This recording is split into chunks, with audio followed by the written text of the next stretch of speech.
India TV YouTube channel को subscribe करें और बेल आइकन दबाएं।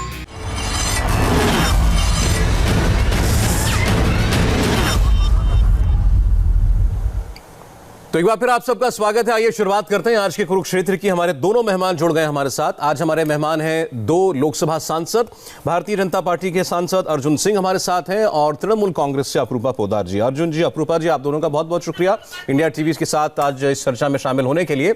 एक दर्शकों के लिए एक बैकग्राउंड में देना चाहता हूं, आज हम ये बहस किस मुद्दे पर कर रहे हैं।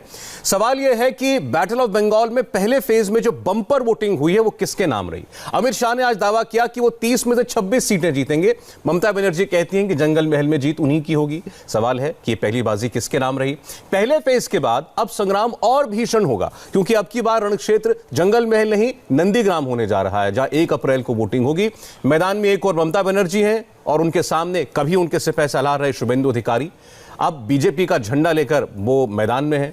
टक्कर बहुत जबरदस्त है और साथ में इस टक्कर को लेकर दावे भी जबरदस्त हैं। किस दावे में दम है इसी को लेकर आज हम बात करेंगे। अर्जुन सिंह जी, ममता बनर्जी ने कहा कि अमित शाह कहते हैं हम 26 सीटें जीतेंगे 30 में से, तो 4 क्यों छोड़ दी? 30 की 30 बोलते हैं हम जीतेंगे।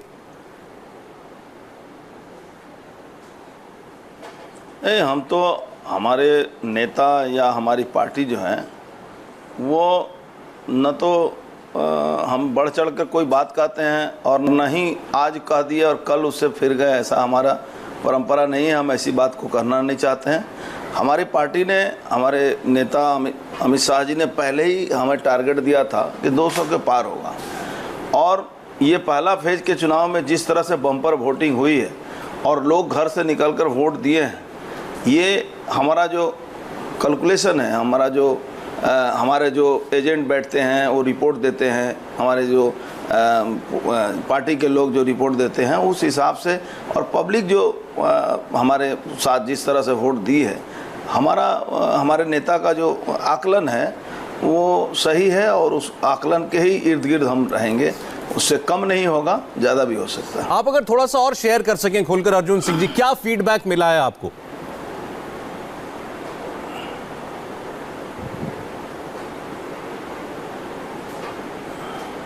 अर्जुन जी, आपको आवाज आ रही है?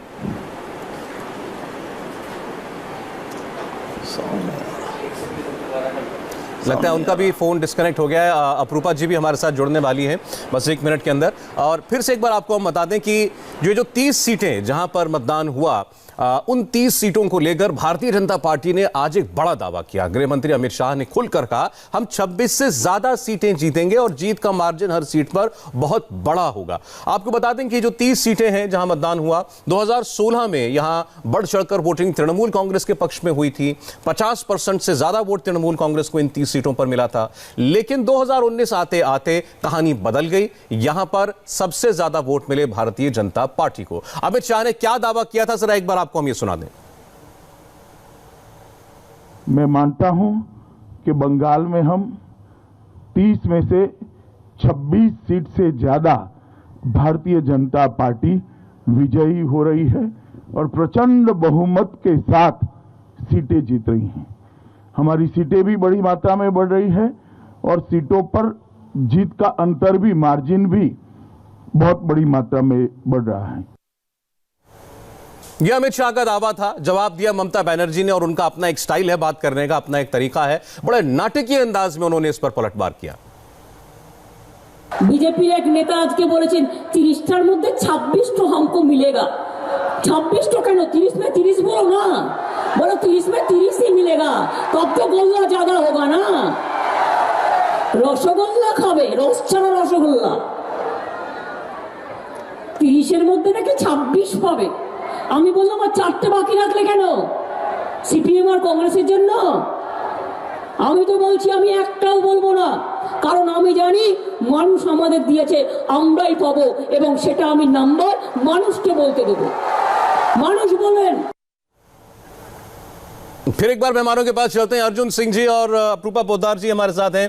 अपूर्वा जी, आपने अमित शाह जी की बात तो आज सुनी होगी, आप लगा लीजिए ईयरपीस। आप मुझे सुन पा रही हैं अब? जी अपूर्वा जी, आप मुझे सुन पा रही हैं अब? हेलो जी। मैं कह रहा हूं कि आपने अमित शाह जी का बयान तो सुन लिया होगा। अभी अर्जुन सिंह जी हैं, आपकी लोकसभा के साथी हैं, साथ में हैं आपके साथ चर्चा में। उन्होंने कहा कि उनकी पार्टी बड़े बोल नहीं बोलती, जो जमीन से फीडबैक मिलता है वही बताया है। अमित शाह ने कहा 26 से ज्यादा सीटें जीतेंगे तो जीतेंगे। 26? अच्छा, 30 में से अच्छा। जी हाँ, 30। जी हाँ, 294 में से नहीं, 30 में से 26। वही तो मैं सोच रही हूँ 200 पे 26 क्यों आ गए। अच्छा, तो क्या कहना है आपका इस दावे पर? सौरभ जी, सबसे बड़ा बात है कि देखिए अर्जुन भैया हमारे लोकसभा में भी थे और हमारे लोकसभा के सांसद है और हमारे पार्टी में भी थे।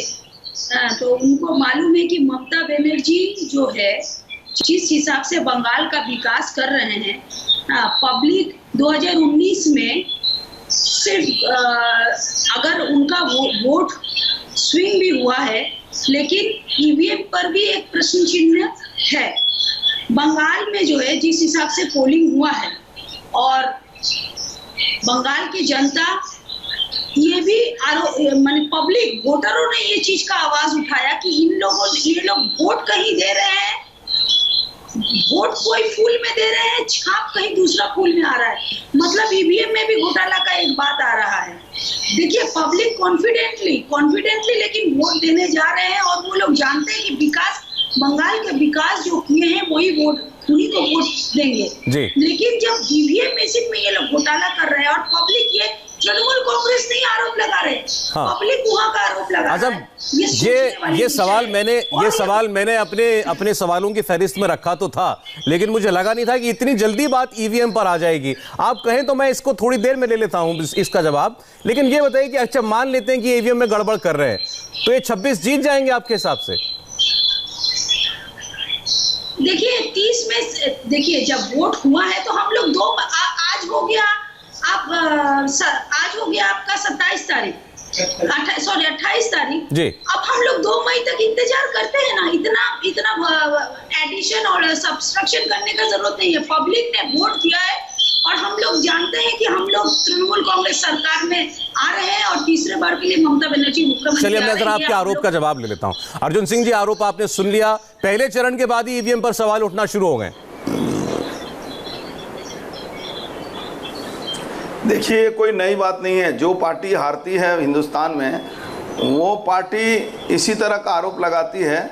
2006 का मैं घटना बता दूं, 2006 में 15 दिन के बाद मेरा चुनाव हुआ था। एक हमारे क्षेत्र के एक कैंडिडेट मर गए थे, तो पूरे बंगाल में 234 सीट वामफ्रंट ने जीता था और ममता बनर्जी ने उस समय भी यह सवाल उठाया था कि सब ईवीएम को मैनेज कर दिया गया है। और मुझे जिस दिन मैं जीत गया, चुनाव पर मैं जीता, तो मुझे ममता बनर्जी का फोन आया कि तुम भी ये बात बोलना कि हमारे लिए यहाँ तो सब जगह ईवीएम हैक था, लेकिन मैंने बड़ी मजबूती से उसको रोका है।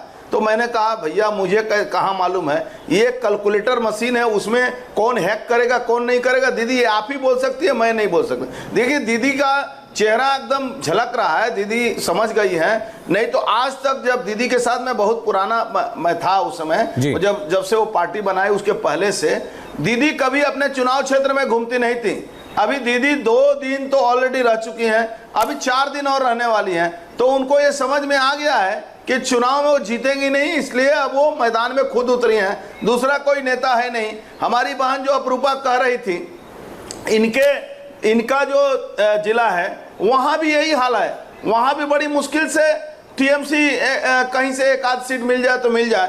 तो आज स्थिति ये है कि ममता बनर्जी के चेहरे से और जिस तरह से अनाप शनाप बक रही हैं, प्रधानमंत्री जी को गाली दे रही हैं, अमित शाह जी को गाली दे रही हैं, और ये झलक रहा है कि ममता बनर्जी चुनाव हार रही हैं। ठीक है। और नहीं हारती तो नंदीग्राम के एक युवक उसको फोन करके नहीं कहते। मैं आता हूं उस मुद्दे पर अर्जुन जी, मैं आता हूं उस मुद्दे पर, लेकिन आपने जो पहले बात की वो ज्यादा महत्वपूर्ण है। ये अपरूपा जी, अर्जुन जी कह रहे हैं ईवीएम की बात कहना, ईवीएम में गलती तलाशना, ये हार का बहाना ढूंढना है। सौरभ जी, ये तृणमूल, मैंने पहले ही ये बात का स्पष्टीकरण कर दिया था कि तृणमूल कांग्रेस नहीं कह रहे, वहां के वोटरों ने, वहां का वोटर जो वोट देने गए थे ये उनका बात है, ये हमारा बात नहीं है। इसके बाद जो है ये चीज 2019 के इलेक्शन में भी पूरा देश में भी ये आवाज उठा था, लेकिन आवाज और ऑपोजिशन को दबाया गया। लेकिन बार बार तृणमूल कांग्रेस ये बात कहे हैं कि जब जो हम लोगों को जो है ईवीएम में डिस्टर्बेंस हो रहा है, ईवीएम को हैक किया जा सकता है क्योंकि वो एक मशीन है। और इवन ये भी देखा गया है काफी बार बूथ में मशीन खराब हुआ है, पब्लिक घर वापस चले अपूर्वा जी, देखिए आप सांसद हैं, आप इन मामलों को अब मुझसे बहुत बेहतर जानती हैं। मैं सिर्फ इतना कहूंगा कि ईवीएम को लेकर के देश में बरसों से बहस हुई है, यहां तक कि इलेक्शन कमीशन ने खुली चुनौती दी, 1 हफ्ते का वक्त दिया था, कोई भी आकर हमारे सामने अगर इसमें कोई टैंपरिंग हो सकती है साबित करके दिखा दे, कोई साबित नहीं कर पाया। देश में चुनाव हुए, इवन आपका 2016 का चुनाव जिसमें आपको लैंडस्लाइड विक्ट्री मिली वो भी ईवीएम से हुआ था। आपको नहीं लगता कि अब कम से कम ईवीएम की बात नहीं करनी चाहिए?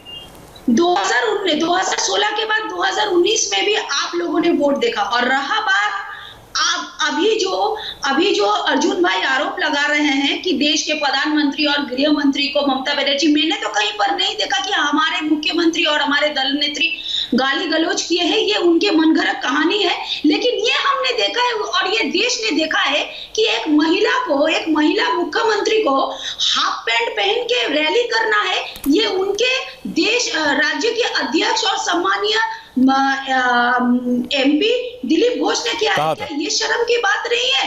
आप उनको बोल रहे हैं कि उनको हाफ पैंट पहन के घूमना चाहिए, आपको शर्म नहीं आता? क्योंकि आपको शर्म आना भी नहीं चाहिए, क्योंकि ये भारतीय जनता पार्टी का घोषित बात है कि कौन क्या पहनेंगे, कौन क्या खाएंगे, कौन कैसे चलेंगे, ये आप लोग तय करते हैं। लेकिन ये उन्होंने बात कही, दिलीप घोष जी के ये बोल थे, इस पर बहुत बहस हुई, उन पर बहुत आरोप लगे। व्यक्तिगत तौर पर मानता हूं कि शब्दों का चुनाव बहुत खराब था उनका, लेकिन ममता बनर्जी बहुत कुछ कह चुकी हैं। अब वो मेरे ख्याल से अर्जुन सिंह जी बेहतर याद दिलाएंगे। अर्जुन सिंह जी,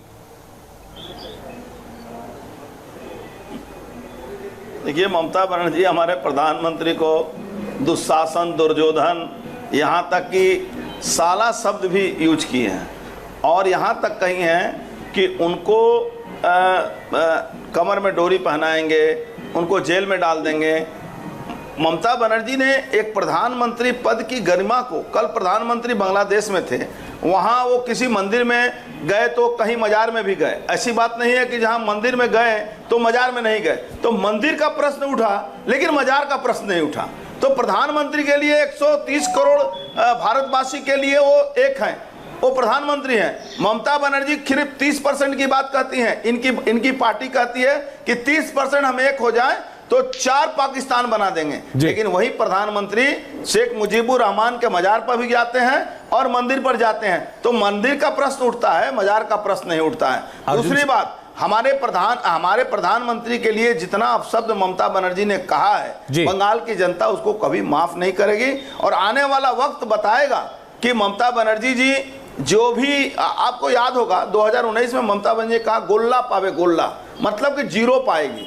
और हमारे अमित शाह जी ने कहा था कि हम 22 सीट पाएंगे, 22 सीट पाएंगे और हम 18 पाए, जिसमें 4 सीट ऐसा था जो बहुत कम मार्जिन में हम हारे, जिसमें हमारी बहन अपूर्वा पोद्दार वाला भी सीट था, हम बड़ी कम मार्जिन से उसमें हारे थे। तो ऐसा देखिए, गणतंत्र में क्या है कि सबसे बड़ा अहमियत रखता है आदमी क्या कर रहा है, वोटर किसको वोट दे रहा है, जनता किसको वोट दे रही है। और ममता बनर्जी पहले दिन से, चुनाव के पहले समय से, देखिए सीपीएम के प्रार्थी को मारा गया, बम चलाया गया, पैरामिलिट्री को बम लगा।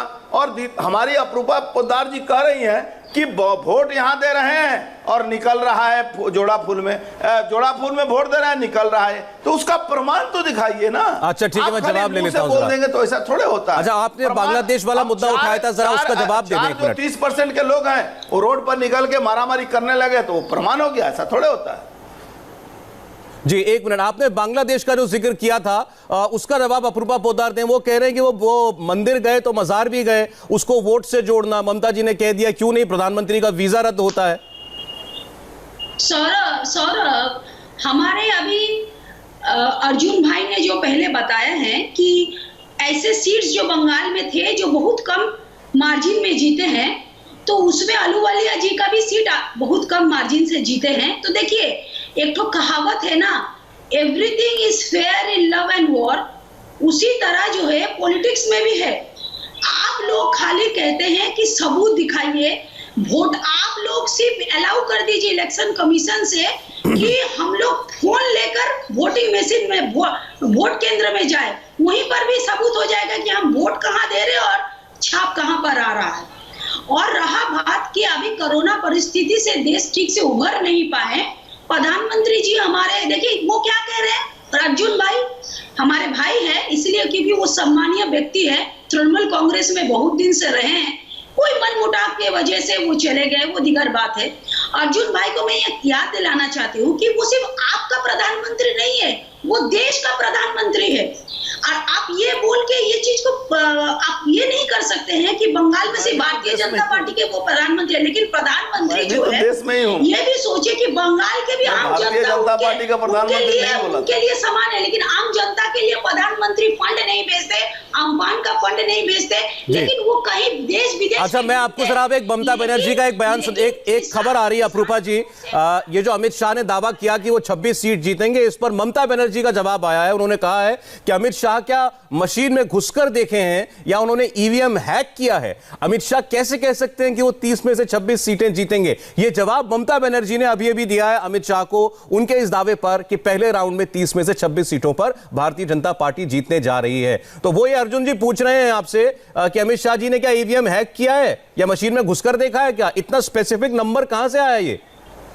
अमित शाह जी का ज्योतिष ने बताया होगा। देखिए ममता बनर्जी जी को हम लोग बहुत उनके बयान को बहुत ज्यादा महत्व देते नहीं है। हमारी बहन ने अभी कहा कि हम मेरे ही प्रधानमंत्री, मैं भी भारत में। अप्रूपा जी आपको जवाब दे रहे हैं, अप्रूपा जी आपको जवाब दे रहे हैं, वो जरा सुन लीजिएगा। बोलना कोई गलत बात नहीं है, हमारे प्रधानमंत्री बोलना कोई गलत बात नहीं है। देखिए ममता बनर्जी, आपको याद होगा 2004 साल में ममता बनर्जी जब चुनाव लड़ी थी तो ममता बनर्जी बाहर निकल के घर से कही थी विक्ट्री है, और उनको टिकट, उनको सीट मिला था 1। तो ये सब कुछ क्या होता है कि जैसे ओपिनियन पोल होता है, हमारे पार्टी लेवल में भी ओपिनियन हम रखते हैं, हमारा संगठन उसका खबर देता है, और इसी बेस पर हमारे अमित शाह जी ने कहा है। तो ये अगर उनके पास नहीं है, उनका संगठन तो पुलिस का है, और पुलिस वाले अभी बेचारे बीच में फंसे हुए हैं कि क्या करें, सही के साथ जाएं कि गलत के साथ जाएं। अब रोज उनकी किरकिरी निकल रही है, रोज बमबारी हो रहा है, रोज गोली चल रही है। अर्जुन जी आपने पुलिस की बात कही, मैं आपको एक और, आपने पुलिस की बात कही, ममता बनर्जी क्या कह रही है? फिर एक खबर आ गई है, आप बोलिएगा इस पर। ममता बनर्जी ये कह रही हैं कि नंदीग्राम में बीजेपी के घरों में गुंडे छिपे हुए हैं और बीजेपी के लोग पुलिस की वर्दी, पुलिस की ड्रेस खरीद कर लाए हैं। अब सोचिए, मुख्यमंत्री आरोप लगा रही हैं कि बीजेपी के वर्कर पुलिस की ड्रेस खरीद कर लाए हैं ताकि वोटिंग के दिन वो लोग धांधली कर सकें। अर्जुन सिंह जी,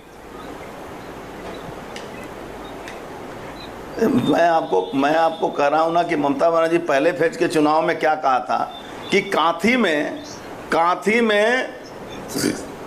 में 30 लोग पकड़े गए आर्म्स के साथ, और उनकी पुलिस कह रही है कि नहीं वो आर्म्स के साथ नहीं पकड़े गए थे, मैंने 3 लोगों को पकड़ा था, और वो पोस्टर होर्डिंग लगाने वाली एक एजेंसी के कार्यकर्ता थे, मैंने उसके एम्प्लॉय थे। तो ममता बनर्जी झूठ बोलने में पीएचडी की हुई हैं, उनको इतना झूठ बोलना रहता है कि वो भूल जाती है कि पिछले दिन उन्होंने कौन सा झूठ बोला है, और उसमें मेल नहीं करा पाती हैं, तो उसे अनाप शनाप बकती रहती हैं। अभी कह देंगी कि जो काम ममता बनर्जी खुद करती थी, आप सिविक वॉलंटियर नाम का एक यहाँ यंत्र है ममता बनर्जी का, उसको पुलिस का ड्रेस पहनाना, उसको रैप का ड्रेस पहनाना, ये ममता बनर्जी का काम है, और सरकार उनकी है, पुलिस उनके थे। तो आज पुलिस का ड्रेस कैसे दूसरा पार्टी अगर बनाता है तो आपका फेलियर है, आपका शासन का फेलियर है। ये बात आप एज ए वो तो ये कह देंगे कि अब तो शासन मेरे पास है नहीं, अब तो इलेक्शन कमीशन देख पाती है कि इस क्या बात करती हैं, शासन नहीं है। ऐसा एक भ्रष्ट ऑफिसर को, ज्ञानवंत सिंह को अपना सिक्योरिटी इंचार्ज बना के बैठाई हुई हैं, जो दिन रात फोन करके एसपीओ को धमकाते रहता है, लोगों को धमकाते रहता है, और बोलती है कि उनके पास पावर नहीं है। ममता बनर्जी जिस तरह से पैरेलल गवर्नमेंट चला रही हैं, आज भी उनका एक शांतनु ठाकुर विश्वास बोल के एक इंस्पेक्टर है, कलकत्ता पुलिस का जो बैलेट पोस्टल बैलेट होता है पुलिस वालों से छीन लेता है, बोलता है कि तुम जमा करो नहीं तो तुमको जरा जवाब जेल में डलवा देंगे, तुम्हारी आरोप लगा दिए हैं। अब नॉर्थ बंगाल करा देंगे। अपूर्वा जी, ममता जी का ये कहना, मैं जो आरोप लगा रहा हूं वो चैलेंज के साथ आरोप लगा रहा। ये जवाब देंगी उसका। अपूर्वा जी, आपने सारे आरोप सुने, अब लेकिन ममता जी की बात पर जरा रिस्पॉन्ड कीजिए। वो कह रही है नंदीग्राम में बीजेपी के समर्थकों के घरों में गुंडे बैठे हैं और पुलिस की वर्दी खरीद कर ले आए हैं, पुलिस की ड्रेस में घूमेंगे बीजेपी के गुंडे। इसको जरा समझाइए। सौरभ जी, ये तो बहुत स्पष्ट बात है। ममता बनर्जी जो हमारे लीडर जो ममता बनर्जी ये बात कही है, एकदम उन्होंने सही बात कही है। अगर आप देखिए, बार बार अर्जुन भैया जो है 2004-2006 में चले इसलिए जा रहे हैं क्योंकि उनको अब भारतीय जनता पार्टी में वो सांस नहीं ले पा रहे। अब वो सांस लेने के लिए 2 मई के बाद तृणमूल में आने वाले हैं। आप घबराइएगा मत, फिर हम भी आपके साथ डिबेट करेंगे। लेकिन देखिए, 2019 में भारती घोष घाटाल में क्या कही बताइए, तो मैं इसको चला देती हूँ। उन्होंने कहा कि उत्तर प्रदेश से गुंडा ला के तुम लोगों को समझ लेंगे। ये भारती घोष ने घाटाल की जो कैंडिडेट थी उन्होंने कहा। बहुत जगह पर उन्होंने हुगली जिला का बात छेड़ा।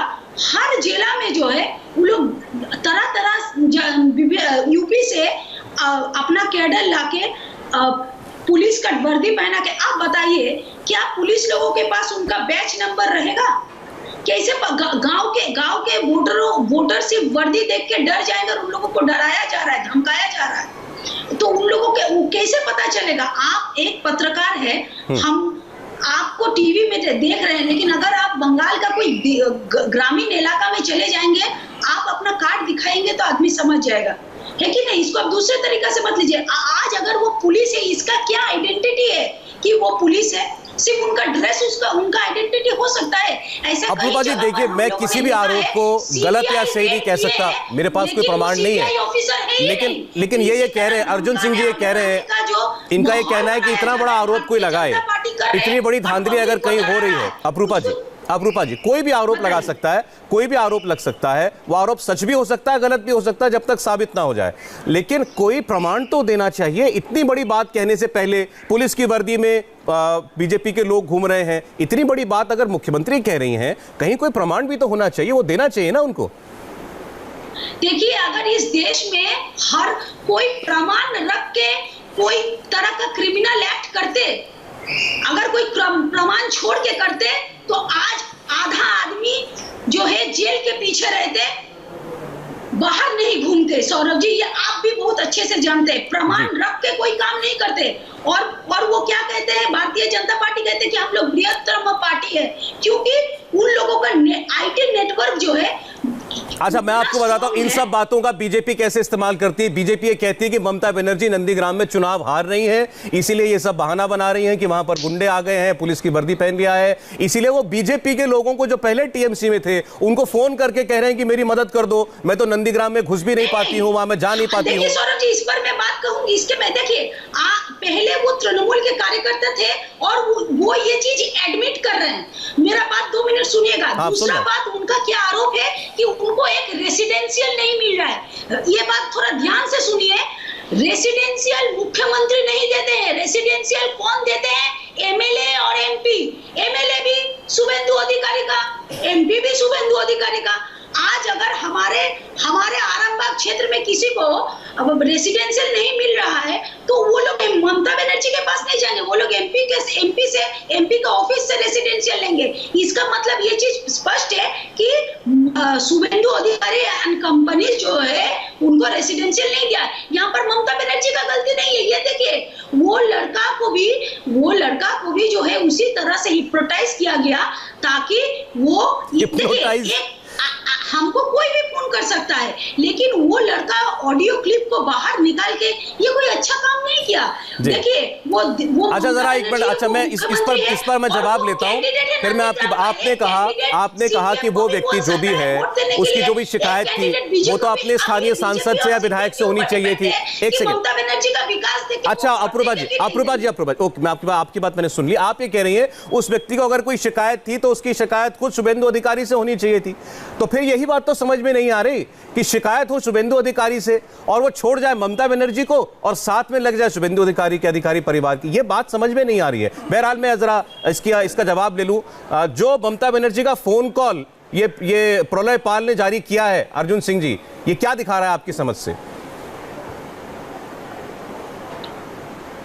नहीं, ये दिखा रहा है कि ममता बनर्जी हताश हो चुकी हैं और ममता बनर्जी हताश होने के बाद ही ये कदम उठाया है। रही बात है, ऐसे बहुत सारे लोगों को उन्होंने फ़ोन किया है जो उनको समझाने की कोशिश की, उनको अपने पार्टी में लाने की कोशिश की है। लेकिन ममता बनर्जी का जो पिछले 10 साल का उनका पार्टी के कैडरों का, अपरूपा पोद्दार जैसे नेताओं का जो कर्म था, उससे क्या हुआ कि पार्टी तृणमूल कांग्रेस के ऊपर लोगों का विश्वास खत्म हुआ है। आज अपरूपा पोद्दार जी बोल रहे हैं कि मैं उनके पार्टी में ज्वाइन कर लूँगा।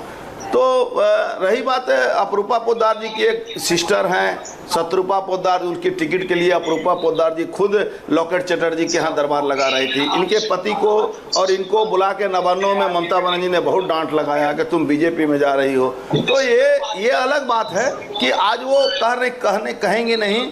और रही बात है, 5 साल इन्होंने एमपी का काम किया, इनकी सरकार थी, तो इतने कम वोट से ये क्यों जीती? ये तो 5 साल इनकी सरकार थी, ममता बनर्जी के खासों खास थी और इतने कम वोट से इनको चुनाव जीतना पड़ा। और वो भी मैनेज करके, कैसे मैनेज हुआ? तो ममता बनर्जी आज सबको मैनेज कर रही हैं। 4 दिन 5 दिन वो चुनाव क्षेत्र में रहेंगे, लोगों को धमका रही हैं। पूरा आईबी डिपार्टमेंट के चुने हुए जो उनके लोग हैं वो जाकर वहां होटलों में बैठे हुए हैं, वो लोगों को धमका रही हैं। ममता बनर्जी आप पर आरोप लगा रही हैं कि आप तो इलेक्शन कमीशन को मैनेज कर रहे हैं। उन्होंने भी एक फोन कॉल जारी कर दिया, उन्होंने भी एक अच्छा मुझ पर देखिए, मुझ पर आरोप लगाई, उनका कोई, सौरभ जी मुझ पर आरोप लगाया, उसका कोई प्रमाण नहीं है। लेकिन मैं जो आरोप लगा रहा हूं कि वो धमका रही हैं, हमारे पार्टी के लोगों को फोन कर रही हैं, मुझ पर आरोप लगाएं, इसका कोई प्रमाण नहीं है। लेकिन मैं जो आरोप लगा रहा हूं उसका प्रमाण मेरे पास है। आप देखे होंगे टीएमसी ने एक वीडियो जारी किया कि उन्होंने भी, मैं अर्जुन जी, उन्होंने क्या प्रमाण जारी किया? उन्होंने वो ऑडियो क्लिप सुनाया, उन्होंने कहा कि मुकुल रॉय और शिशिर बजोरिया की बातचीत हो रही है, इलेक्शन कमीशन में ये पॉइंट रेज करो कि जो पोलिंग एजेंट होता है उसके रूल बदल दे। बस इसी पॉइंट पर मैं आ रहा हूं, इसी पॉइंट पर मैं आ रहा हूं। ये रूल बदलने की बात नहीं है। शिशिर अधिकारी को मुकुल राय ने कहा, चूंकि शिशिर अधिकारी जाते हैं इलेक्शन कमीशन में रिप्रेजेंटेशन देते हैं, तो उनको उन्होंने कहा कि इस पॉइंट को रखो कि कोई भी, हमारे यहाँ इतना गुंडागर्दी है बंगाल में कि पोलिंग एजेंट बैठ नहीं पाते हैं, तो उस विधानसभा का कोई भी कहीं से भी किसी वार्ड का आदमी जाके वहां बैठे, ये कानून के खिलाफ नहीं है। और एक बात मैं आपसे, आपके इस मंच से मैं एक बात पूछना चाहता हूं कि मुकुल राय और शिशिर अधिकारी का ऑडियो टेप किसने जारी किया? आज एक आदमी, इलेक्शन कोड ऑफ कंडक्ट चल रहा है जी, ममता बनर्जी की पुलिस ने अगर इस फोन को टेप नहीं किया होगा तो किसने किया? मुकुल राय ने किया कि शिशिर बाजोरिया ने किया? कौन इस टेप को, इस पर मुकदमा होना चाहिए कि नहीं? इलेक्शन कमीशन इसको देखना चाहिए। जवाब जवाब दीजिए। बीजेपी काउंटर आर्गुमेंट कर रही है, उनके नेताओं के फोन टैप कर रही हैं आपकी सरकार। हाँ सौरभ जी, सबसे पहले तो मैं ये बात कहूं कि हमारे सीट पर, आरामबाग सीट पर कितना पैसा का खेला भारतीय जनता पार्टी ने खेला, ये चीज अर्जुन सिंह बहुत अच्छे से जानते हैं। और हमको खेला होगा तो आप लोग कर रहे हैं। उन्होंने, सुनिए, नहीं सौरभ जी, ये सुनना पड़ेगा, बोलिए पॉइंट में तो उठाऊंगी, बोलिए, नहीं तो फिर उठ के चली जाऊंगी। नहीं आप बोलिए, आप सुनिए। उन्होंने कहा कि हमने विकास किया, हमारा वोट देख लीजिए 2014 में और 2019 में, और सीपीएम का वोट पूरा भारतीय जनता पार्टी पे चला गया। भारतीय जनता पार्टी तृणमूल का कार्यकर्ता को खरीदा। मैं नाम बता दे सकती हूँ कि 4-5 इलाका का आदमी लोगों को कितना पैसा का लेन देन हुआ, किसी को होटल दिया गया, किसी को हर तरह का सुविधा दिया गया। आईटीसी सोनार बांग्ला में कौन कौन तृणमूल नेता के साथ आप भी मीटिंग किए? अर्जुन सिंह जी, ये मेरा मुंह मत खुलाइए नेशनल टेलीविजन पे। और रहा बात मेरा बहन के बारे में, मेरा बहन चंदन नगर में रहती है, लॉकेट जी का इलाका में रहती है, वो अपना इंडिपेंडेंट है, वो कुछ भी करे, क्योंकि मेरा बहन से मेरा पॉलिटिकल कोई ताल्लुकात नहीं है।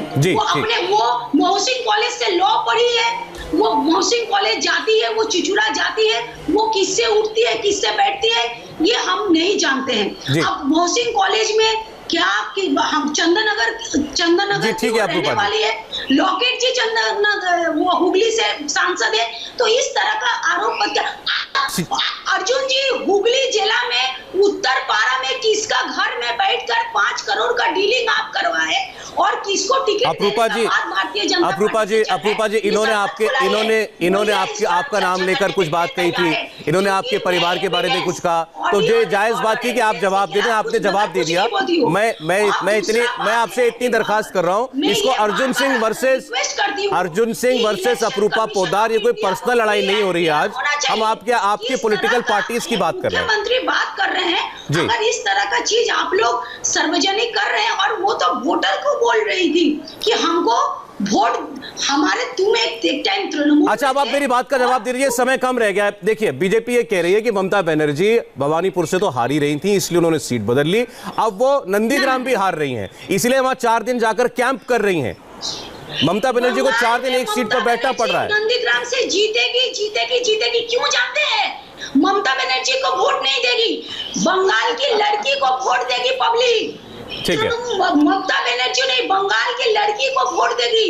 ठीक है, सीपीएम भी वोट देंगे, बीजेपी भी वोट देंगे, और तृणमूल तो वोट देंगे। अच्छा, बंगाल के लड़के क्या अपराध किए? नहीं, अर्जुन सिंह जी, उन्होंने उससे बड़ी बात कही, उन्होंने कहा आपकी पार्टी के कार्यकर्ता भी क्या अपराध किए हैं, आपकी पार्टी के लोग भी वो कह रही है ममता बनर्जी को वोट करेंगे नंदीग्राम में।